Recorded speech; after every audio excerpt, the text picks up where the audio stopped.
आयुष्य इतकं साधं आणि सिंपल असावं ना, का सर्दी खोकल्यासारखा छोटासा आजार सुद्धा उत्सव वाटावा. हॅपी थंडी. नमस्कार मंडळी, कल्याणकर कपिलच्या या मिनी ब्लॉगमध्ये आपलं स्वागत आहे. सध्या मस्त गुलाबी थंडी पडलेली आहे आणि या थंडीचे साईड इफेक्टही जाणवत आहेत थोडेसे, पण हरकत नाही, या थंडीची मजा घेऊया. चला तर मग पहिला मॉर्निंग वॉकला जाऊ.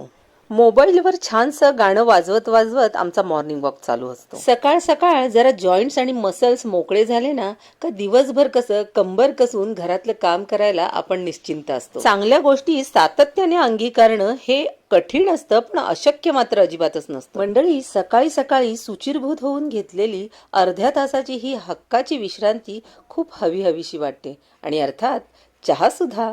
चला, सुट्टी असो किंवा काय असो, आपल्याला मात्र फुरसत नाही. सकाळ दुपार संध्याकाळ चपात्या या व्हायलाच पाहिजे. चपाती बघा ना कशी सुंदर टमटमीत फुगली आहे. हां, तुम्ही म्हणू शकता I am a better cook. ह्या थंडीच्या दिवसात बऱ्यापैकी तूप चोपडलेली चपाती आणि चहा, आहा हा, काय बेत असतं. आज सकाळी सकाळी बटाट्याची पातळ भाजी केली आहे. सकाळ सकाळ काही सुचलं नाही, म्हटलं काहीतरी पटकन करावं, तर म्हटलं बटाटे हाताशी होते तर भाजी केली. आणि एक ऑर्डर सुद्धा होती, चपाती भाजी आणि खिचडीची. आता पुढे तुम्ही पाहाल मी खिचडी सुद्धा करायला घेणार आहे. So shall we start to making a sabudana खिचडी.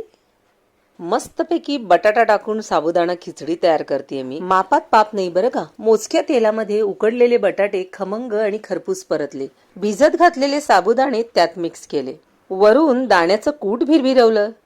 तुपाचा चमचा आल्हाद सोडला. मग काय म्हणता राव, झाली की हो खिचडी तयार. वाट कसली बघताय, घ्या खाऊन.